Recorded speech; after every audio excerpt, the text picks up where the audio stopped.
Hello students, welcome to banking Guru. Students, ఇది మన ratios and proportions చాప్టర్లో class number 4. ఈ చాప్టర్లో మనం రేషియోస్ కోసం మాట్లాడుకున్నాం, బట్ ప్రపోర్షన్స్ కోసం ఎప్పుడూ మాట్లాడుకోలేదు. కాబట్టి వీడియోలో మనం ప్రపోర్షన్స్ కోసం కంప్లీట్గా తెలుసుకుందాం పదండి. అన్నిటికంటే ముందు let us try to understand what is proportion. ఆ తర్వాత ఇందులో important terms like mean proportion, third proportion, fourth proportion, ఇట్లా కొన్ని టర్మ్స్ ఉన్నాయి. ఆ టర్మ్స్ని కూడా క్లియర్గా అర్థం చేసుకుందాం. ఓకేనా? For example, A is proportional to B. దీని మీనింగ్ ఏంటండి? ఏ వాల్యూ ఇంక్రీజ్ అయితే బి వాల్యూ కూడా దానికి తగ్గట్టు ఇంక్రీజ్ అవ్వాలి. ఏ వాల్యూ డిక్రీజ్ అయితే బి వాల్యూ కూడా దానికి తగ్గట్టు డిక్రీజ్ అవ్వాలి. దీన్ని మనం మ్యాథమెటికల్గా ఎలా ఈక్వేట్ చేసుకోవచ్చు? ఏని బీని మీరు డైరెక్ట్గా ఈక్వేట్ చేయకూడదు. అలా ఈక్వేట్ చేసేటప్పుడు you must use a constant. ఒక కాన్స్టెంట్ టర్మ్ని మీరు యూజ్ చేయాలి. సరే, ఇలా ఎందుకు యూజ్ చేయాలి? ఎవరికైనా డౌట్ ఉంటే ఒక చిన్న ఎగ్జాంపుల్ తీసుకుందాం. ఓకేనా? ఒక కన్స్ట్రక్షన్ వర్క్ జరుగుతుంది. కన్స్ట్రక్షన్లో మనం సిమెంట్ని, బ్రిక్స్ని యూజ్ చేస్తున్నాం. బ్రిక్స్ ఎక్కువ వాడితే సిమెంట్ కూడా ఎక్కువ కావాలి, అవునా కాదా? బ్రిక్స్ మన దగ్గర ఎక్కువ ఉన్నాయనుకోండి, సిమెంట్ కూడా ఎక్కువ యూజ్ చేయాల్సి ఉంటుంది. బ్రిక్స్ తక్కువ ఉంటే సిమెంట్ తక్కువ ఉన్నా సరిపోతుంది. అంటే ఆ రెండు డైరెక్ట్లీ ప్రపోర్షనల్ కదా, ఒకదానికొకటి కనెక్టెడ్ కదా. అంటే బ్రిక్స్ అండ్ సిమెంట్ ఈ రెండు డైరెక్ట్లీ ప్రపోర్షనల్. బ్రిక్స్ మన దగ్గర ఎక్కువ ఉంటే మనం ఎక్కువ బ్రిక్స్ యూజ్ చేస్తే సిమెంట్ కూడా ఎక్కువ యూజ్ చేయాలి. తక్కువ బ్రిక్స్ ఉంటే తక్కువ సిమెంట్ సరిపోతుంది, అవునా? ఇప్పుడు వీటికి రిలేషన్ ఎస్టాబ్లిష్ చేసేటప్పుడు మనకి మారని విషయం ఏంటి? ఫర్ ఎగ్జాంపుల్, ఒక బకెట్ ఆఫ్ సిమెంట్ నా దగ్గర ఉందనుకోండి.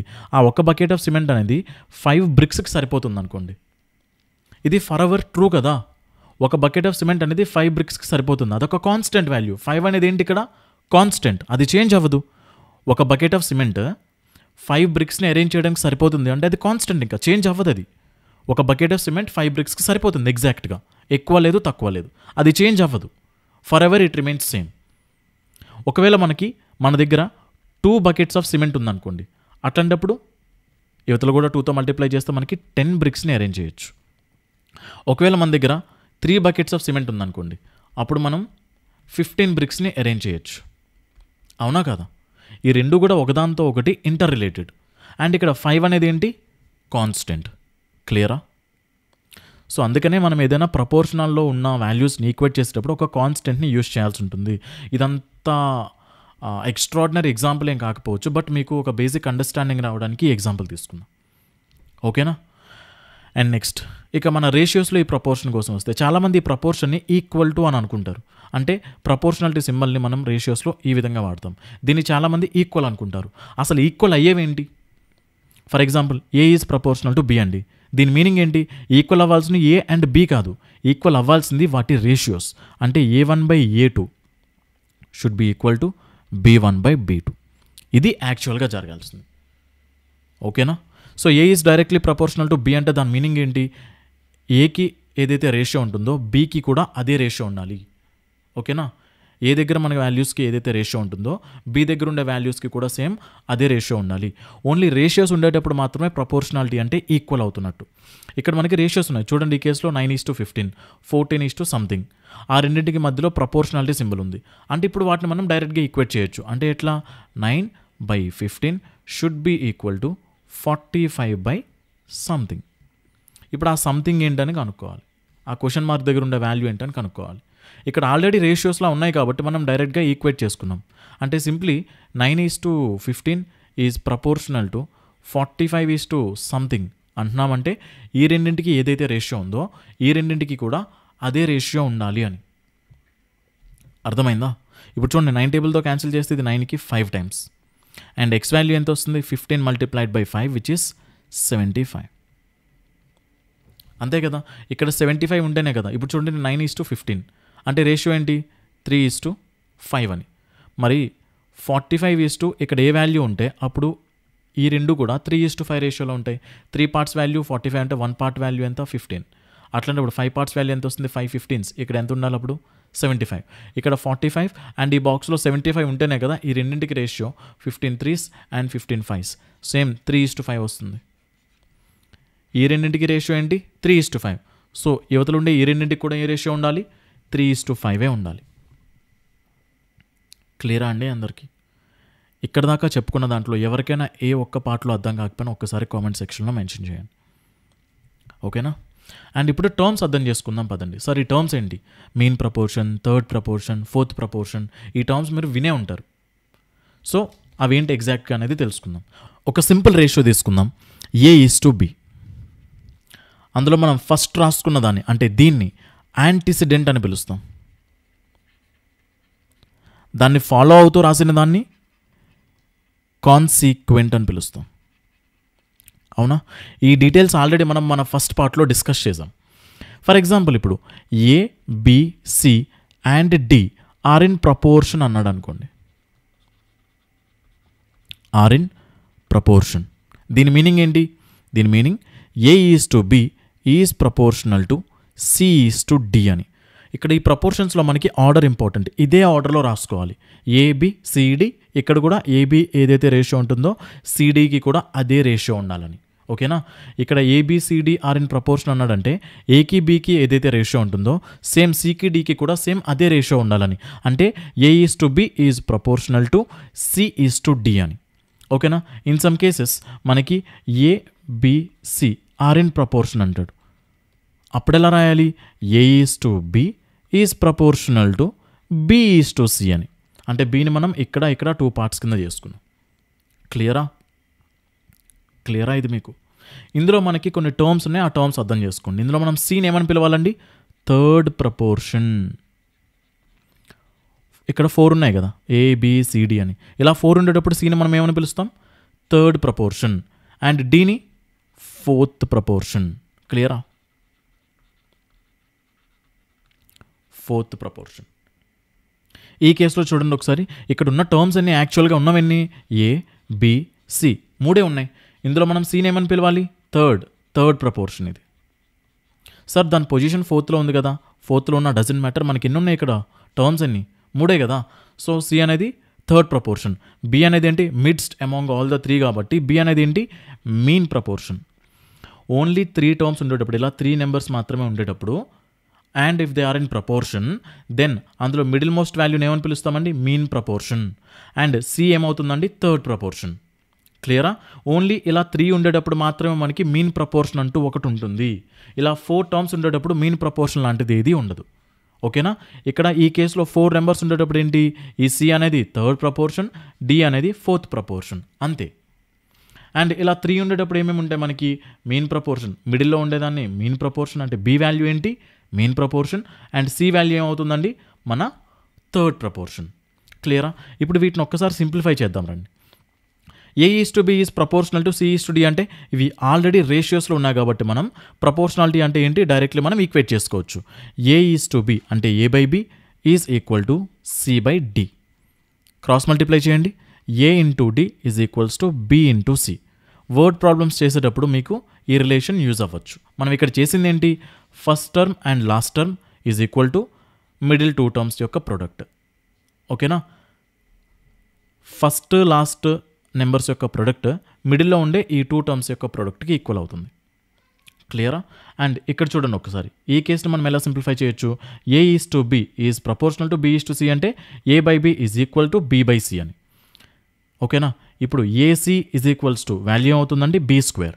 ఇప్పుడు మనకి మీన్ ప్రపోర్షన్. ఇప్పుడు B అంటే ఏంటి? మీన్ ప్రపోర్షన్ కదా. B కావాలంటే ఏం చేయాలి?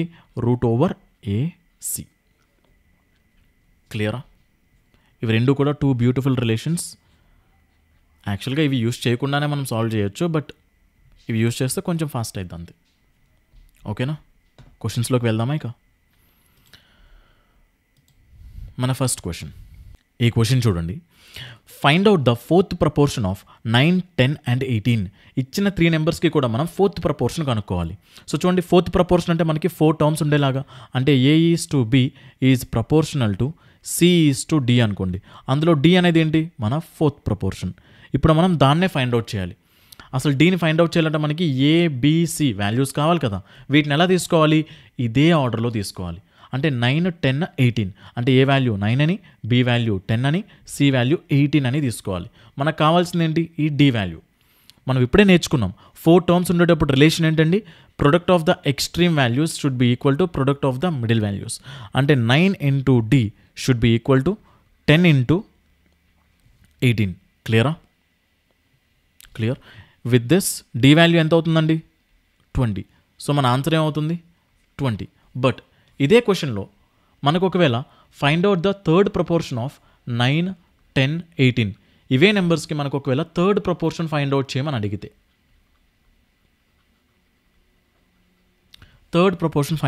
అడిగితే, మనకి ఇచ్చిన ఎన్ని నెంబర్స్ సార్? 1, 2, 3. మనకు అడుగుతున్నది థర్డ్ ప్రపోర్షన్ అంటే ఫోర్త్ నెంబర్. అంటే 4 నెంబర్స్ ఉండేలాగా స్ట్రక్చర్ ఏమవుతుంది? సేమ్ స్ట్రక్చరా కాదా? A is to B is proportional to C is to D. అంటే మనకి థర్డ్ ప్రపోర్షన్ ఈ కేసులో ఏమవుతుంది? C. ఇప్పుడు C వాల్యూ కావాలి. అయితే మరి ABD వాల్యూస్ని ఎలా తీసుకోవాలి? అదే ఆర్డర్లో తీసుకోవాలి. అంటే ఇది A, ఇది B, ఇది D అని తీసుకోవాలి. ఆర్డర్ చేంజ్ చేయకూడదు. ఓకేనా? A, B అండ్ ఇది D. మనకు కావాల్సింది ఏంటి? C. ఇప్పుడు కూడా సేమ్ రిలేషన్ యూజ్ చేయొచ్చా? 9 into 18 should be equal to 10 into C. దీన్ని మీరు సాల్వ్ చేస్తే C వాల్యూ మీకు ఎంత వస్తుంది? 18 9s 162/10. ఇది ఏమవుతుందండి మీకు? Third proportion. క్లియర్. ఒకవేళ అడిగితే ఇది చెప్పడానికి కారణం ఏంటంటే ఆర్డర్, ఏ ఆర్డర్లో తీసుకోవాలో కన్ఫ్యూజ్ అవుతారు కాబట్టి చెప్తున్నా. ఓకేనా? Next question. ఈ క్వశ్చన్ చూడండి. Find the mean proportion of 3.6 and 0.9. ఇచ్చిన ఈ 2 నెంబర్స్కి కూడా మనం మీన్ ప్రపోర్షన్ ఫైండ్ అవుట్ చేయాలి. మీన్ ప్రపోర్షన్ అంటూ ఒక టర్మ్ ఎప్పుడు ఉంటుందండి? ఓన్లీ 3 నెంబర్స్ ఒకవేళ ప్రపోర్షన్లో ఉంటే అప్పుడు మాత్రమే మనకి మీన్ ప్రపోర్షన్ అంటూ ఒకటి ఉంటుంది. For example A, B, C అనే ఒక 3 నెంబర్స్ ఉన్నాయి. If they are in proportion ఎలా రాసుకోవచ్చు మనం? A is to B is proportional to B is to C అని రాసుకోవచ్చు. సో మనం ఇలా ఉండేటప్పుడు రిలేషన్ కూడా ఫైండ్ అవుట్ చేసాం. మనం దీన్ని ఎలా రాసుకోవచ్చు? A/B is equal to B/C అని. With this B square is equals to AC where B is equals to √A into C. మనకి ఇక్కడ B అనేది ఏంటండి? Main proportion. ఇప్పుడు ఆ B వాల్యూ ఫైండ్ అవుట్ చేయాలంటే మనకి ఏమేం కావాలి? A and C. A and C values ఎక్కడి నుంచి వస్తాయి? ఇచ్చిన ఈ 2 వాల్యూస్ కూడా A అండ్ C వాల్యూస్ అయి ఉండాలి అదే ఆర్డర్లో. మనకి లేనివి ఏంటేంటి? A and C. మనకు అడుగుతున్నది B. అట్లాంటప్పుడు ఈ A అండ్ C వాల్యూస్ ఏమై ఉండాలి? అదే ఆర్డర్లో. ఇది 3.6 అయి ఉండాలి, ఇది 0.9 అయి ఉండాలి. అవునా? ఇప్పుడు B వాల్యూ ఫైండ్ అవుట్ చేయాలంటే √3.6ని మనం 36/10 అని రాయొచ్చా? అండ్ 0.9ని మనం 9/10 అని రాయొచ్చు. అంటే √36 × 9. ఇక్కడ ఉండే ప్రతి నెంబర్కి కూడా స్క్వేర్ రూట్ ఉంది. ఇప్పుడు దీనికి స్క్వేర్ రూట్ ఏంటి? 6. అండ్ దీనికి స్క్వేర్ రూట్ ఏంటి? 3. అండ్ 100కి స్క్వేర్ రూట్ ఏంటి? 10. 6 3 ఎంత వస్తుంది? 18. 18/10 అంటే ఎంత? 1.8. కథం. క్లియరా? నెక్స్ట్ క్వశ్చన్కి వెళ్ళొచ్చా? Find the third proportion of, ఇది A2 కాదండి, ఇది A² - B² అండ్ ఇది A - B. ఓకేనా? A² - B² అనే ఒక టర్మ్కి అండ్ A - B అనే ఒక టర్మ్కి, ఈ రెండింటికి కూడా ఏం కావాలి? థర్డ్ ప్రపోర్షన్ కావాలి. సో ఇచ్చినవి రెండు టర్మ్స్, మనకు అడుగుతున్నది థర్డ్ ప్రపోర్షన్. అంటే ఓన్లీ 3 టర్మ్స్ కోసం మాట్లాడుతున్నాడు. అంటే ఇందాక మాట్లాడుకున్నట్టే A is to B is to C ఇలా 3 టర్మ్స్ ఉన్నాయి. ఆ 3 కూడా ప్రపోర్షనల్. అంటే A is to B is proportional to B is to C. అంటే ఇక్కడ కూడా మనం ఏం చేయొచ్చు? B² is equals to √AC. Sorry B² is equals to ఏమవుతుందండి? AC. మనకేం కావాలి? థర్డ్ ప్రపోర్షన్ అంటే C కావాలి. C కావాలంటే ఏం చేయాలి? B²/A చేయాలి. అయితే మనకి ఇక్కడ B వాల్యూ ఏది? A వాల్యూ ఏది? మనకి థర్డ్ ప్రపోర్షన్ అడుగుతున్నాడు. అంటే ఈ C వాల్యూ కావాలి. అంటే ఇదేంటి? A వాల్యూ అయి ఉండాలి, ఇదేంటి? B వాల్యూ అయి ఉండాలి. అంటే ఇందులో ఉండే ABలు కాదండి. ఓకేనా? ఇక్కడ తీసుకున్న ABలు. ఓకేనా? ఇది A వాల్యూ అయి ఉండాలి, ఇది B వాల్యూ అయి ఉండాలి. ఇప్పుడు మనకి C వాల్యూ కావాలంటే ఏం చేయాలి? B² అంటే A - B whole square upon A. A value అంటే ఎంత? A² - B². అంతేనా? ఇప్పుడు A² - B² మనం ఎలా రాయొచ్చు? A + B × A - B అని రాయొచ్చా? సో పైన న్యూమరేటర్లో A - B హోల్ స్క్వేర్, కింద డినామినేటర్లో A - B × A + B. అవునా? ఇక్కడ A - B ఉంది, పైన A - B × A - B square cancel అయిపోతుందా? ఇప్పుడు దీన్ని మనం ఎలా రాయొచ్చు? A - B upon A + B. Answer option C. క్లియరా? నెక్స్ట్ క్వశ్చన్కి వెళ్ళొచ్చా? Simple. 0.4 is to 1.4 is proportional to 1.4 is to X. ఎలా రాయొచ్చు మనం దీన్ని? 0.4/1.4 ఈజ్ ఈక్వల్ టు 1.4/x. దీన్ని మనం 4/14 ఈక్వల్స్ టు 1.4/x అని రాసుకోవచ్చు. ఎందుకంటే పైన కూడా డెసిమల్ ఉంది, కింద కూడా డెసిమల్ ఉంది, క్యాన్సిల్ చేసుకోవచ్చు కదా, మల్టిప్లై బై 10 డివైడెడ్ బై 10 చేసి. అవునా? 2 2s 2 7s, 2కి ఇది 0.7 టైమ్స్. 0.7 into 7 అంటే 4.9. ఎక్స్ వాల్యూ ఎంత వస్తుందండి? 4.9. క్లియర్? Next question. ఈ క్వశ్చన్ చూడండి ఒకసారి. What least number must be subtracted from each of the numbers 21, 38, 55 and 106 so that the new numbers may be in proportion. ఇంతకుముందు ఎవరైనా రేషియోస్ అండ్ ప్రపోర్షన్స్ చాప్టర్ చేసింటే మీరు already ఇలాంటి క్వశ్చన్స్ చూసే ఉంటారు, చేసుండొచ్చు. ఒకవేళ చేసేటప్పుడు మీరు ఫాలో అయిన మెథడ్ ప్రాబబ్లీ ఆప్షన్ వెరిఫికేషన్ అయి ఉండొచ్చు. సో ఈరోజు మనం ఆప్షన్ వెరిఫికేషన్ లేకుండా ఎలా చేయాలో అది కూడా చేద్దాం. ఓకేనా? దీన్ని మొత్తం 2 మెథడ్స్ చేద్దాం. ఒకటి విత్ ఆప్షన్ వెరిఫికేషన్, ఇంకొకటి without option verification. And without option వెరిఫికేషన్లో చేసేటప్పుడు ట్రిక్ ఏదైతే అనుకుంటున్నామో ఆ ట్రిక్ ఎలా వచ్చిందో కూడా తెలియాలి కదా. కాబట్టి దానికి సంబంధించిన కాన్సెప్ట్ ఇక్కడ డీల్ చేద్దాం. ఓకేనా? ఆప్షన్ వెరిఫికేషన్తో వెళ్దాం. ఫస్ట్ చూడండి, ఒక 4 నెంబర్స్ ప్రపోర్షన్ ఉన్నటువంటి ఏంటి అర్థం? For example A:B, C:D. 4 numbers proportion ఉన్నటువంటి ఈ రెండింటికి ఫస్ట్ 2 నెంబర్స్కి ఏదైతే రేషియో ఉంటుందో లాస్ట్ 2 నెంబర్స్కి కూడా అదే రేషియో ఉండాలి. అంటే ఈ 4 నెంబర్స్ నుంచి కూడా ఏ లీస్ట్ నెంబర్ని మనం సబ్ట్రాక్ట్ చేసిన తర్వాత వచ్చిన రిజల్టెంట్ నెంబర్స్ ఉంటాయి కదా, ఆ 4 కూడా ప్రపోర్షన్లో ఉన్నటువంటి ఏంటి అర్థం? ఆ రిజల్టెంట్లో ఈ 2 నెంబర్స్కి ఏదైతే రేషియో ఉంటుందో ఈ 2 నెంబర్స్కి కూడా అదే రేషియో ఉండాలి. అంటే మనకి ఉన్న నెంబర్స్ ఏంటి? 21, 38, 55 and 106. ఈచ్ నెంబర్ నుంచి మనం ఈ ఆప్షన్స్లో ఉండే ఏ నెంబర్ని మనం మల్టిప్లై చేస్తే వచ్చిన రిజల్టెంట్స్ ఏవైతే ఉంటాయో అవి ప్రపోర్షన్లో ఉండాలి. 2 అనుకోండి. ఇప్పుడు ఈ ప్రతి నెంబర్ నుంచి కూడా 2 2 2 2 సబ్ట్రాక్ట్ చేయండి. ఇక్కడ 2 సబ్ట్రాక్ట్ చేస్తే ఇక్కడ 19, 36, 53, 104. ఇప్పుడు ఈ రిజల్టెంట్ నెంబర్స్ ఉన్నాయి కదా, ఈ 4 కూడా ప్రపోర్షన్లో ఉండాలి. అంటే ఈ రెండింటికి ఏదైతే రేషియో ఉందో ఈ రెండింటికి కూడా అదే రేషియో ఉండాలి. అలా ఉందా? 19కి 36కి రేషియో 19:36 అంతే. 53కి 104కి రేషియో 53:104. ఈ రెండు రేషియోస్ ఈక్వల్ అవుతున్నాయా? లేదు కదా. This is not our option. ఒక్కసారి 4 అనుకోండి, ఆప్షన్ బి. ఇప్పుడు 21 నుంచి 4 సబ్ట్రాక్ట్ చేయండి, 17. 38 నుంచి 4 సబ్ట్రాక్ట్ చేయండి, 34. 51 నుంచి 4 సబ్ట్రాక్ట్ చేయండి, 51.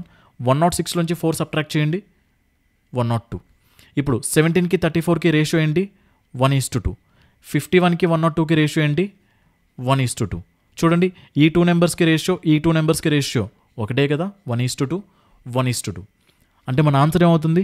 Option B. క్లియర్? ఇప్పుడు చూడండి, 21, 38, 55, 106. ఇప్పుడు ఆ సబ్ట్రాక్ట్ చేయాల్సిన నెంబర్ని కాసేపు ఎక్స్ అనుకుందాం. ఓకేనా? కాసేపు ఎక్స్ అనుకుందాం. సో ఇప్పుడు ఒక్కసారి ట్రిక్ ఏంటో చూడండి. ఇక్కడ 21 అంటే ఫస్ట్ టర్మ్ అండ్ ఇదేంటి లాస్ట్ టర్మ్. ఈ రెండింటిని యాడ్ చేసి ఎక్స్తో మల్టిప్లై చేయండి. ఈ రెండు యాడ్ చేస్తే ఎంత వస్తుందండి? 127. ఎక్స్తో మల్టిప్లై చేస్తే 127x. అండ్ ఈ మిడిల్లో ఉండే ఈ 2 టర్మ్స్ ఉన్నాయి కదా, ఆ 2 టర్మ్స్ని యాడ్ చేయండి, 93. అండ్ ఎక్స్తో మల్టిప్లై చేయండి. ఇప్పుడు ఈ రెండింటికి డిఫరెన్స్ తీసుకోండి. డిఫరెన్స్ ఎంత ఉందండి? 34x. అది ఈక్వేట్ చేసుకోవాలి దేంతో? ఇప్పుడు యాడ్ చేశారు కదా, ఇప్పుడు ఈ 2 టర్మ్స్ని మల్టిప్లై చేయండి. 21 into 106 ఎంత వస్తుంది? 21 1 21, 21 0 0, 21 6 126. ఎంత వస్తుందండి? 3226. అంటే ఈ 2 టర్మ్స్ని మీరు ఏం చేశారు? ప్రొడక్ట్ చేశారు. ఇప్పుడు ఈ 2 టర్మ్స్ని కూడా ప్రొడక్ట్ చేయండి. ఎంత వస్తుంది? 38 into 55.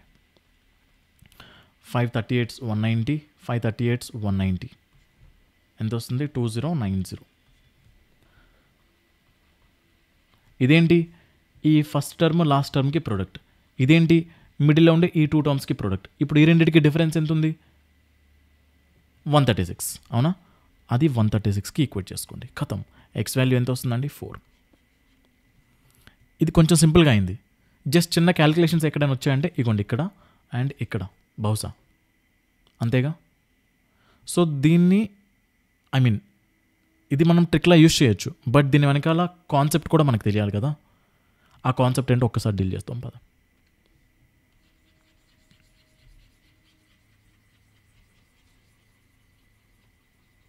క్లియరా? ఇప్పుడు దీని వెనకాల ఉంటే కాన్సెప్ట్ ఏంటో చూద్దాం పదండి. కాన్సెప్ట్ ఎలా ఉంటుంది అసలు? ఫస్ట్ ఆఫ్ ఆల్ క్వశ్చన్లో మనకి అడిగింది ఏంటి? ఈ 4 నెంబర్స్ ఇచ్చారు. ఆ 4 నెంబర్స్ నుంచి కూడా ఒక పర్టికులర్ నెంబర్ని మైనస్ చేయాలి. ఆ పర్టికులర్ నెంబర్ని ఎక్స్ అనుకుందాం. నెంబర్స్ని మైనస్ చేసిన తర్వాత ఆ వచ్చిన రిజల్టెంట్ వాల్యూస్ ఏవైతే ఉంటాయో అవన్నీ కూడా ప్రపోర్షన్లో ఉండాలి. అంటే నెంబర్స్ని మల్టిప్లై చేసిన తర్వాత each number 21 minus X, second number 38 minus X, third number 55 minus X, fourth number 106 minus X. ఇవేనా నెంబర్స్? సబ్ట్రాక్ట్ చేసిన తర్వాత ఈ 4 నెంబర్స్ కూడా ప్రపోర్షన్లో ఉండాలంట. ప్రపోర్షన్లో ఉండటం అంటే ఈ రెండింటికి ఏదైతే రేషియో ఉంటుందో ఈ రెండింటికి అదే రేషియో ఉండాలి.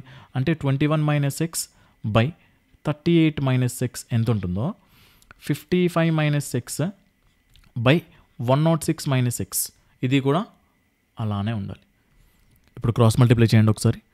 106 minus X multiplied by 21 minus X that equals to 55 minus X multiplied by 38 minus X.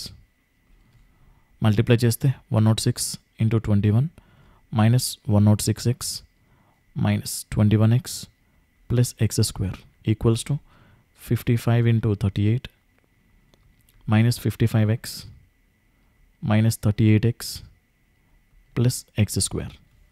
ఇక్కడ X square and X square get cancelled. ఈ రెండు క్యాన్సిల్ అయిపోతాయి. అండ్ ఇప్పుడు నెంబర్స్ అన్నింటినీ ఒకవైపు, వేరియబుల్స్ అన్నింటినీ ఒకవైపు తీసుకురండి. మైనస్ 106x మైనస్ 21x అంటే మైనస్ 127x. అండ్ అవతల వైపు మైనస్ 55x మైనస్ 38x. అవతల వైపు ఉన్నదేంటి? Minus 93x. అవునా? అండ్ ఇక్కడ 106 ఇంటూ 21 అవతల 55 ఇంటూ 38. ఆ రెండింటిని కూడా ఒకవైపు తీసుకురండి. ఇప్పుడు ఇక్కడ ఎలా రాయొచ్చు? 106 ఇంటూ 21 అవతల 55 ఇంటూ 38. ఇప్పుడు ఈ నెంబర్స్ అన్నింటినీ ఒకవైపు, వేరియబుల్స్ అన్నింటినీ ఒకవైపు తీసుకురావాలంటే ఈ మైనస్ 127xని ఇటువైపు తీసుకురండి. అప్పుడేమవుతుంది? 127x minus 93x that equals to 106 into 21 minus 55 into 38. ఇందాక మనం కనిపెట్టింది 106 ఇంటూ 21 అంటే ఎంత వచ్చింది? 3226 కదా. అండ్ 55 ఇంటూ 38 అంటే 2090. అవునా? దీనికి వాల్యూ ఎంత వస్తుంది? 3226. దీని వాల్యూ ఎంత వస్తుంది? 2090. అండ్ 127x మైనస్ 93x అంటే 34x. అదే కదా ఇది కూడా. ఇలా లాంగ్ ప్రాసెస్ ఇదంతా చేయకుండా డైరెక్ట్గా చేయడానికి ట్రిక్ చెప్పాను. ఒకసారి అర్థం కాకపోతే ఒక్కసారి మళ్ళీ చూడండి, మీకు క్లియర్గా అర్థమైపోతుంది. కాన్సెప్ట్ తెలుసు కాబట్టి. కాన్సెప్ట్ తెలియదు అనుకోండి, ఎందుకు చేస్తున్నామో తెలీదు, అసలు ఏమవుతుందో కూడా తెలియదు. ఓకేనా? ఇప్పుడు దీన్ని ఈక్వేట్ చేసుకోవడం వల్ల మనకి ఏమొచ్చిందండి? ఎక్స్ వాల్యూ వచ్చేస్తుంది. X value is nothing but what? The least number that should be subtracted from these numbers so that the resultant number will be in proportion. ఓకేనా? క్లియర్? ఈ క్వశ్చన్ ఒకసారి చూడండి. A is inversely proportional to the cube of b. If a is equals to 3, then b is equals to 2. If a is equals to 8 by 9, then find the value of b. ఈ question మనం 2 different వేస్లో handle చేద్దాం. రెండు మనకు తెలిసినవి. ఓకేనా? అసలు relation ఏంటి ఏకి బీకి? A is inversely proportional to cube of B అంటే బీ క్యూబ్కి ఇన్వర్స్లీ ప్రపోర్షనల్. దీన్ని మనం ఎలా రాయొచ్చు మ్యాథమెటికల్గా? a1 by a2 should be equal to inversely proportional కాబట్టి b2 cube by b1 cube వస్తుంది. అవునా? ఇక్కడ మనకి ఇచ్చింది ఏంటి? ఏ వాల్యూ 3 అయితే బి వాల్యూ 2 అంట. ఏ వాల్యూ ఒకవేళ 8/9 అయితే అప్పుడు బి వాల్యూ ఎంత?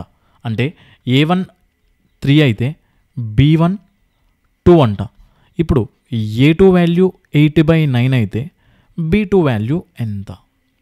ఇది మనకు కావాల్సింది. ఎలా ఫైండ్ అవుట్ చేయొచ్చు? సబ్స్టిట్యూట్ చేయండి వాల్యూస్ని. a1 వాల్యూ ఎంత? 3. a2 వాల్యూ ఎంత? 8/9. That should be equal to b2 value ఎంత? అదే మనకు తెలియదు, అదే కదా కనుక్కోవాలి. b2 cube upon b1 value ఎంత? 2. ఇక్కడ ఏముంది? b1 క్యూబ్ అంటే 2 క్యూబ్ అంటే 8. అవునా? ఈ 9ని పై తీసుకోండి. So 27 upon 8 should be equal to b2 cube upon 8. ఇక్కడ 8 and 8 get cancel. b2 cube value 27 అంటే b2 వాల్యూ ఎంత అవుతుందండి? 3. ఆన్సర్ ఏమవుతుంది? Option A. కథం. ఇంతే. ఇంకొకరు ఎలా చేయొచ్చు? రిలేషన్ ఏంటి? A is inversely proportional to B cube. వీటిని మీరు డైరెక్ట్గా ఈక్వేట్ చేయకూడదు. ఈక్వేట్ చేసేటప్పుడు ఒక వేరియబుల్ని ఒక కాన్స్టెంట్ని ఇంట్రొడ్యూస్ చేయాలని చెప్పానా. ఫర్ ఎగ్జాంపుల్ ఇక్కడ A is equals to some constant K multiplied by 1/b cube. Equate చేయాలనుకుంటే ఖచ్చితంగా అక్కడ కాన్స్టెంట్ ఉండేలా చూసుకోవాలి. ఓకేనా. అయితే మనకి ఇక్కడ ఇచ్చింది ఏంటి, ఏ వాల్యూ 3 అయితే, అంటే ఈ రిలేషన్ నుంచి ఏ వాల్యూ 3 అయితే 1 సెకండ్ ఓకే, ఏ వాల్యూ 3 అయితే బి వాల్యూ ఎంత ఉండాలి అప్పుడు 2 అంట. అంటే ఇప్పుడు 2 క్యూబ్ అంటే ఇక్కడ ఎంత ఉండాలి 8. అంటే దీంట్లోంచి మనం కే వాల్యూ తీసుకురావచ్చా, కాన్స్టెంట్ వాల్యూ. ఆ కాన్స్టెంట్ ఏమై ఉండాలి ఇక్కడ 24. ఆ కాన్స్టెంట్ వాల్యూ మనకి 24 అని తెలుసు. అయితే ఇప్పుడు మనకు అడిగింది ఏంటి, అదే రిలేషన్ యూజ్ చేసుకోండి, A is equals to K by B cube. ఓకేనా. ఇప్పుడు ఏ వాల్యూ ఒకవేళ 8/9 అయితే అప్పుడు బి వాల్యూ ఎంత, కే వాల్యూ మనకు తెలుసు, 8తో క్యాన్సిల్ చేయండి. ఇప్పుడు బీ క్యూబ్ వాల్యూ ఎంత అవుతుంది, బి వాల్యూ ఎంత అవుతుంది అప్పుడు 3. కథం. క్లియరా. ఈ 2 మెథడ్స్ అర్థమైనాయా. ఇట్లాంటి క్వశ్చన్స్ వచ్చినప్పుడు మీరు ఈ 2 మెథడ్స్లో ఏ మెథడ్ అన్నా కూడా ఫాలో అవ్వచ్చు. A gold broke into 3 parts. The ratio of the weight of the 3 parts is 3:4:5. The price of the gold is directly proportional to its square weight. If there is a loss of rupees 23500 after breaking the gold, then what was the starting price of the gold? Obviously మనకి gold అంతా కూడా 1 పీస్లో ఉండేటప్పుడు value ఒకలా ఉంటుంది. అదే 1 పీస్ని మనం 3 పార్ట్స్ కింద చేసి అమ్మేటప్పుడు వాల్యూ ఒకలా ఉంటుంది. అంతే కదా. సో చూడండి, ఈ 1 పీస్ ఆఫ్ గోల్డ్ కాస్త 3 పీసెస్ కింద మనం బ్రేక్ చేసాం. ఎలా ఉన్నాయంట 3 పీసెస్ కూడా, వెయిట్స్ ఎలా ఉన్నాయి. ఫస్ట్ పీస్ వెయిట్ 3x అయితే, సెకండ్ పీస్ వెయిట్ 4x అయితే, థర్డ్ పీస్ వెయిట్ ఏంటి 5x. సో పీసెస్ కింద చేసిన తర్వాత వెయిట్స్ ఇలా ఉంటాయి. 1 పీస్లో ఉండేటప్పుడు దాని టోటల్ వెయిట్ ఎంత ఉండాలి, 3x + 4x + 5x. టోటల్గా ఎంత ఉందండి 12x. అయితే ఇప్పుడు ప్రైజ్కి వెయిట్కి రిలేషన్ ఏంటంట, the price of the gold is directly proportional to its square weight అంట. ఓకేనా. ఇప్పుడు ప్రైజ్ అనేది directly proportional to weight's square. నేను మీకు స్టార్టింగ్లోనే చెప్పాను, ఇలా ఉండేటప్పుడు పీకి డబ్ల్యూకి రిలేషన్ కావాలంటే మనం ఈక్వేట్ చేసుకోవాలి. ఏ విధంగా ఈక్వేట్ చేసుకోవచ్చు, p is equal to some constant into weight square. ఇప్పుడు 1 పీస్లో ఉండేటప్పుడు అంటే ఒరిజినల్గా ఆ పీస్ వాల్యూ ఎంత ఉండాలి, వెయిట్ మనకి 12x ఉంటే ప్రైస్ ఎంత ఉండాలి, price is equals to some constant into weight square. Weight ఎంత ఉంది 12x అంటే 144x². అంటే 1 పీస్లో ఉండేటప్పుడు దాని ప్రైస్ ఎంత 144kx². ఓకేనా. 1 పీస్లో ఉండేటప్పుడు ఆ గోల్డ్ పీస్ అంటే గోల్డ్ ఐటమ్ యొక్క ప్రైస్ ఎంత 144kx². ఇప్పుడు 3 పీసెస్ కింద బ్రేక్ అయిన తర్వాత ఈచ్ పీస్కి ఒక్కొక్క ప్రైస్ ఉంటుంది. ఇది పీస్ 1, ఇది పీస్ 2, ఇది పీస్ 3. పీస్ 1 ప్రైస్ ఎంత ఉంటుంది, పీస్ 1 ప్రైస్ అంటే ఫర్ ఎగ్జాంపుల్ ప్రైస్ 1 ఎంత ఉండాలి, some constant into weight square. Weight ఎంత ఉంది పీస్ 1ది 3x కదా, 3x² అంటే k into 9x², nothing but 9kx². అంతేనా. ఇప్పుడు దీని ప్రైస్ ఎంత 9kx². దీని ప్రైస్ ఎంత ఉంటుంది సిమిలర్గా 16kx². సిమిలర్గా దీని ప్రైస్ ఎంత ఉంటుంది 25kx². ఇప్పుడు ఈ 3 పీసెస్ని అమ్మేసాం అనుకోండి, ఈ 3 పీసెస్ యొక్క టోటల్ ప్రైస్ ఎంత ఉంటుంది 9 + 16 + 25. అంటే టోటల్గా ఈ 3 పీసెస్ని అమ్మినా కూడా మనకు వచ్చేది ఎంత 50kx². ఇంతే వస్తుంది. బట్ 1 పీస్లో అమ్మేటప్పుడు మనకు వచ్చేది ఎంత 144kx². 3 పీసెస్ కింద బ్రేక్ అయిన తర్వాత అమ్మితే మనకి ఎంత వస్తుంది జస్ట్ 50kx². అంటే లాస్ వచ్చింది కదా. 1 పీస్లో అమ్మేటప్పుడేమో 144kx². అలా పీసెస్ కింద బ్రేక్ అయిన తర్వాత అమ్మితేనేమో మనకి ప్రైస్ ఎలా ఉంది 50kx². అంటే లాస్ వచ్చింది. లాస్ ఎంత వచ్చింది 74kx². అవునా, 74kx². ఇది లాస్ అనమాట. ఈ లాస్ వాల్యూ ఎంత క్వశ్చన్ ప్రకారం 23500. 47కి ఇది 2 టైమ్స్, 47కి ఇది 5 టైమ్స్. అండ్ 2తో క్యాన్సిల్ చేస్తే ఈ 100 అంటే 00 కాస్త 50 టైమ్స్. 5 × 50 అంటే ఆన్సర్ ఎంత వస్తుంది 250 రూపీస్. ఏంటిది kx² వాల్యూ. మనకేం కావాలి, what was the starting price of the gold. Starting దాని ప్రైస్ ఎంత ఉంది, 144 kx². సో ఇప్పుడు ఈ kx² వాల్యూ ఎంత, 250 రూపీస్. సో 144 × 250 రూపీస్, ఇది మన ఆన్సర్. సో 250 మనం ఎట్లా రాసుకోవచ్చు, 1000/4 అని రాసుకోవచ్చా. 144 × 1000 upon 4, 4తో క్యాన్సిల్ చేస్తే ఇది 36 టైమ్స్. 36 పక్కన 1000 అంటే 36,000. 1 పీస్లో ఉండేటప్పుడు ఆ గోల్డ్ ప్రైస్ ఎంత, 36,000. Option B. ఈ మోడల్ మీకు క్లియర్ అయిందా.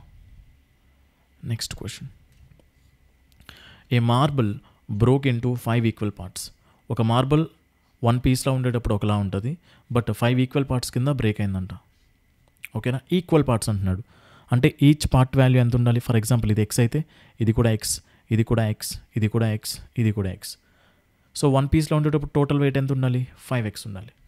And price of the marble is directly proportional to its cubic wait.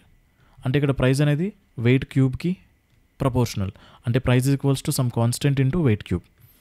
ఇప్పుడు దీని ప్రైస్ ఎంత ఉండాలి, వెయిట్ 5x అయితే some constant into weight cube అంటే 125x³ అంటే సింప్లీ మనం దీన్ని ఎట్లా రాసుకోవచ్చు, 125 kx³ అని రాయొచ్చు. అవునా. ఇప్పుడు దీని వెయిట్ x అయితే దాని ప్రైస్ ఎంత ఉంటుంది, some constant into weight cube అంటే kx³. మరి దీని ప్రైస్ ఎంత ఉంటుంది, kx³ సేమ్. ఇక్కడ కూడా kx³, ఇక్కడ కూడా kx³, దీనిది కూడా kx³. అల్టిమేట్లీ ఈ 5 పీసెస్ యొక్క ప్రైస్ టోటల్గా కలిపితే టోటల్ ఎంత వస్తుంది, ఈ పీస్ ప్రైస్ ఏమో ఇంత, ఈ పీస్దేమో ఇంత, అట్లా దీనిది దీనిది దీనిది 5 కూడా మనం కలిపేసాం అనుకోండి. ఇప్పుడు అల్టిమేట్లీ మనకి ఏమొస్తుంది, 5kx³. 1 పీస్లో ఉండేటప్పుడు మనకు వచ్చే ప్రైస్ ఎంత, ఇంత. పీసెస్ కింద బ్రేక్ అయిపోయింది. బ్రేక్ అయిపోయిన తర్వాత అల్టిమేట్లీ బ్రేక్ అయిన పీసెస్ అన్నిటినీ యాడ్ చేసినా కూడా టోటల్ ప్రైస్ ఎంత వస్తుంది, ఇంత. అంటే మనకు లాసే కదా. మనకి 1 పీస్లో ఉంటే ఈ ప్రైస్ వచ్చేది, బట్ బ్రేక్ అయిపోవడం వల్ల జస్ట్ 5kx³ మాత్రమే వస్తుంది. ఎంత లాస్ వచ్చింది, ఒరిజినల్గా ఎంత రావాలి మనకి, 125kx³ రావాలి, బట్ మనకి ఎంత వస్తుంది, 5kx³ వస్తుంది. సో ఇప్పుడు kx³ క్యాన్సిల్ అయిపోయి దీంతో కంపేర్ చేస్తే ఇక్కడ ఎంత తక్కువ ఉంది, ఎంత తక్కువ ఉంది, 120 కదా. ఎవరితో కంపేర్ చేస్తే 125తో. 125కి ఎంత పర్సెంట్, 25కి 5 టైమ్స్, 25కి 4 టైమ్స్, 5తో క్యాన్సిల్ చేస్తే 24 టైమ్స్. 24 4 ఎంత వస్తుంది, 96. ఆ పక్కనే పర్సంటేజ్ ఉంది. ఇక్కడ మనకి లాస్ వచ్చింది. ఎంత లాస్ వచ్చింది, 120kx³ అంత లాస్ వచ్చింది. ఆ 120kx³ కాస్త మనం ఎవరితో కంపేర్ చేయాలి, దీంతో కంపేర్ చేస్తే కదా లాస్ వచ్చింది. ఆ లాస్ని పర్సంటేజ్గా చెప్పాలంటే ఎలా చెప్తున్నాం, 96%. ఓకేనా. లాస్ ఆర్ ప్రాఫిట్, లాస్ అయితే లాస్, ప్రాఫిట్ అయితే ప్రాఫిట్. మనకి పర్సంటేజ్ ఎంత అని అన్నాడు, 96%, అది కూడా లాస్. క్లియరా. నెక్స్ట్ ఇది కూడా same. Price of the gold is directly proportional to the cube of its weight. Gold is broken into 3 parts whose ratio is 6:7:8. 1 పీస్లో ఉండేటప్పుడు వాల్యూ ఒకలా ఉంటుంది, 3 పీసెస్ కింద బ్రేక్ అయింది. ఎలాగా, 6:7:8 అంటే 6x 7x 8x. టోటల్గా ఈ 3 పీసెస్ కలిపితే టోటల్ వెయిట్ ఎంత వస్తుందో చూడండి, 6 7 13 + 8 అంటే 21x టోటల్ వెయిట్. అంటే 1 పీస్లో ఉండేటప్పుడు దాని టోటల్ వెయిట్ ఎంత, 21x ఉండేది. ఓకేనా, 1 పీస్లో ఉండేటప్పుడు. ఇప్పుడు ఏమైంది, if the gold had been broken into 3 equal parts. ఒకవేళ ఈ 21x కాస్త 3 ఈక్వల్ పార్ట్స్ కింద బ్రేక్ అయితే ఈచ్ పార్ట్ ఎంత ఉండేది, 7x 7x 7x ఇలా ఉండేది. ఓకేనా. And okay, price of the gold is directly proportional to cube of its weight. So price అనేది వెయిట్ క్యూబ్కి proportional. So price equals to some constant into weight cube. Obviously మనకు తెలుసు ఇది 1 పీస్లో ఉండేటప్పుడు అమ్మితే మనకి ఒరిజినల్గా రావాల్సింది వచ్చేది, బట్ ఇలా పీసెస్ కింద బ్రేక్ అయ్యేటప్పుడు అమ్ముతుంటే ఆల్రెడీ ఇక్కడ లాస్ వస్తుంది. ఆ లాస్ ఎంత అనేది మనకు అనవసరం, బట్ అక్కడ మనకి ఇచ్చింది ఏంటి, ఒకవేళ ఈ రేషియోలో కాకుండా ఈ రేషియోలో అమ్మితే అప్పుడు ఇంకా ఫర్దర్ లాస్ వచ్చేదంట. ఫర్దర్ ఎంత లాస్ అయ్యేది, 840 రూపీస్ లాస్. అంటే ఇక్కడ ఈ 3 పీసెస్ కింద బ్రేక్ అయ్యేటప్పుడు అమ్మే ప్రైస్కి అండ్ ఈ ఈక్వల్ పార్ట్స్ కింద బ్రేక్ అయ్యేటప్పుడు అమ్మే ప్రైస్కి డిఫరెన్స్ ఇచ్చాడు 840. ఓకేనా. అంటే ఇప్పుడు ఇక్కడ ప్రైస్కి డిఫరెన్స్ ఇచ్చారు. ఇక్కడ టోటల్ ప్రైస్ ఎంత అవుతుందో చెప్పండి. ఇప్పుడు దీని ప్రైస్ ఎంత అవుతుంది, some constant into 6x cube. 6x cube అంటే 216x క్యూబ్. అండ్ ఇది some constant into 343x cube. ఇది some constant into 512x cube. ఈ 3 పీసెస్ని అమ్మేటప్పుడు ఎంత వస్తుంది మనకి టోటల్గా? 216 ప్లస్ 343 ప్లస్ 512 kx క్యూబ్. అంతేనా? మూడింటిని యాడ్ చేయండి ఒకసారి. 10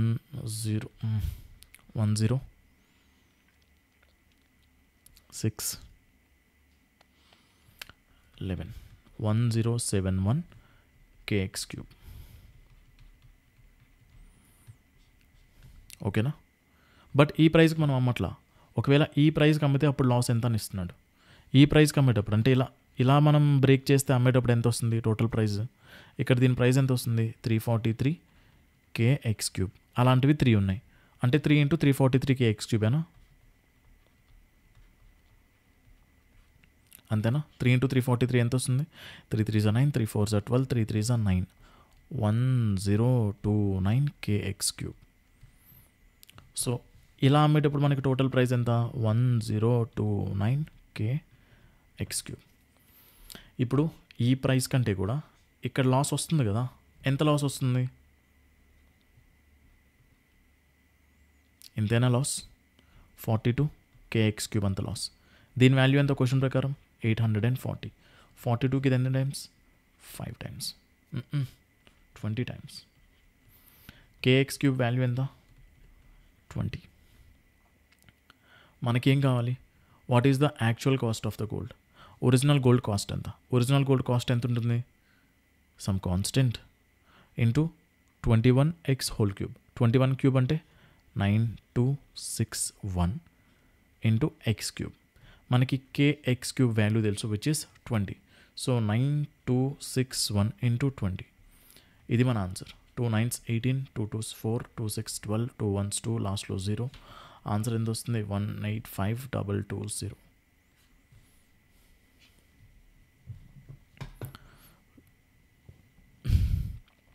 క్లియరా? నెక్స్ట్ ఇది కూడా సేమ్. ఒకసారి మీరు ట్రై చేయండి. అండ్ ఇది ఒక డిఫరెంట్ మోడల్. ఒక్కసారి క్వశ్చన్ చూడండి.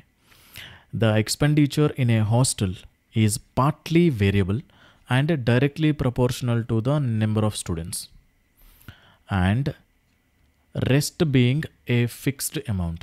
If the expenditure were 8,400 for 120 students and rupees 10,000 for 150 students, then what would be the expenditure for 330 students? చాలా కేర్ఫుల్గా వినండి. ఒక హాస్టల్లో ఎక్స్పెండిచర్స్ ఎలా ఉన్నాయంట? Is partly variable and rest being a fixed. అంటే ఎక్స్పెండిచర్ వాల్యూ ఏమవ్వాలి? వేరియబుల్ ఉండాలి, ప్లస్ సమ్ ఫిక్స్డ్ కూడా ఉండాలి. ఓకేనా? వేరియబుల్ ఎక్స్పెండిచర్ ఉంటుంది, ఫిక్స్డ్ ఎక్స్పెండిచర్ కూడా ఉంటుంది. టోటల్గా కలిపితే వేరియబుల్ అండ్ ఫిక్స్డ్ కలిపితే టోటల్ ఎక్స్పెండిచర్. ఓకేనా? ఇప్పుడు ఆ వేరియబుల్ ఎక్స్పెండిచర్ ఎలా ఉందంట? And directly proportional to the number of students. ఆ వేరియబుల్ ఎక్స్పెండిచర్ అనేది directly proportional to number of students. అంటే variable equals to some constant into number of students. అంటే వీ ప్లేస్లో మనం ఏం పెట్టుకోవచ్చు? Some constant into number of students. ఇప్పుడు expenditure is equals to ఏమని పెట్టుకోవచ్చు? Constant into number of students plus fixed value. ఓకేనా?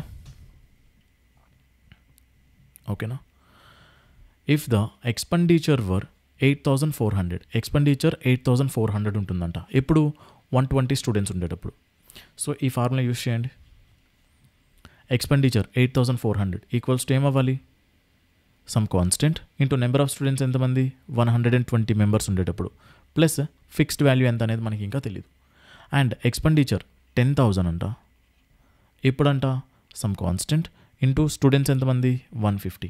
ఇది రూపీస్ 150 కాదండి, ఫర్ 150 స్టూడెంట్స్ అది. ఓకేనా? ప్లస్ ఇక్కడ ఫిక్స్డ్ ఎంత? ఫిక్స్డ్ అనేది ఆ కేసులో అయినా ఈ కేసులో అయినా ఫిక్స్డ్ అది. దీని అర్థం ఏంటంటే ఇప్పుడు ఫిక్స్డ్గా మనం పర్టికులర్ అమౌంట్ అనేది ఖచ్చితంగా ఇవ్వాలి, బట్ మిగతాది స్టూడెంట్స్ మీద డిపెండ్ అయి ఉంటుంది అన్నట్టు. ఓకేనా? ఇప్పుడు ఈ 2 ఈక్వేషన్స్ యూస్ చేసి మనం ఏం చేయొచ్చు? ఈ ఈక్వేషన్ 2లోంచి ఈ ఈక్వేషన్ 1ని సబ్ట్రాక్ట్ చేయండి. సబ్ట్రాక్ట్ చేసేటప్పుడు ఫిక్స్డ్ అండ్ ఫిక్స్డ్ క్యాన్సిల్ అయిపోతాయి. సో K150, K120 డిఫరెన్స్ ఎంత? K into 30. అది దేనికి ఈక్వల్ అవ్వాలి? 1000 మైనస్ 840 అంటే ఎంత? 1600. అంతేనా? ఇప్పుడు కే వాల్యూ ఎంత వస్తుందండి? 160/3. అంతేనా? ఇప్పుడు కే వాల్యూ 160/3 అయితే ఈక్వేషన్ 1 యూస్ చేసుకోండి. 8400 ప్లస్ కే వాల్యూ ఎంత? 8400 is equals to K value ఎంత? 160/3 ఇంటూ 120 ప్లస్ ఫిక్స్డ్. అంతేనా? ఇప్పుడు ఫిక్స్డ్ వాల్యూ వస్తుంది. ఇక్కడ ఇది 40 టైమ్స్ 16 4 ఎంత వస్తుంది? 6400. 8400 నుంచి మనం 6400 సబ్ట్రాక్ట్ చేస్తే 2000. అంటే మన ఫిక్స్డ్ ఎక్స్పెండిచర్ ఎంత? 2000. అంటే ఖచ్చితంగా మనం ఈ 2000 ఎలా అయినా పే చేయాలి. సో దాని మీద మిగతా అమౌంట్ అనేది స్టూడెంట్స్ మీద డిపెండ్ అయి ఉంటుంది. ఇప్పుడు మనకి ఏమి ఇచ్చారో చూడండి. What would be the expenditure for 330 students? Expenditure 330 స్టూడెంట్స్కి ఎంత? కాన్స్టెంట్ వాల్యూ ఎంత? 160/3 ఇంటూ నెంబర్ ఆఫ్ స్టూడెంట్స్ ఎంతమంది? 330 ప్లస్ ఫిక్స్డ్ వాల్యూ ఎంత? ప్లస్ 2000. అంతేనా? 3తో క్యాన్సిల్ చేస్తే 110. 160 ఇంటూ 110 అంటే 17600 ప్లస్ 2000. సో 2000 ఇట్లా యాడ్ చేస్తే 19600. ఈ మోడల్ ఎవరికైనా అర్థం కాకపోతే నాకు ఒకసారి చెప్పండి. ఓకేనా? అర్థం కాకపోతే నెక్స్ట్ ఇది homework. A heart of a person is broken into number of feelings. ఇది ఇంటూ, ఓకేనా? into number of feelings in the ratio of 1:2:2:3. The cost of the heart is directly proportional to the cube of the number of feelings. And there is a loss of rupees 2340 on broken heart. Find the initial cost of the heart. ఒకసారి ఇది మీరు try చేయండి. ఓకేనా? ఇక్కడితో ఈ part close అవుతుంది. Next ఇంకొక part upload అవుతుంది. ఓకేనా? ఇక్కడితో ఇది క్లోజ్ కాదు. రేషియోస్ అండ్ ప్రపోర్షన్స్ ఇంకా ఉన్నాయి.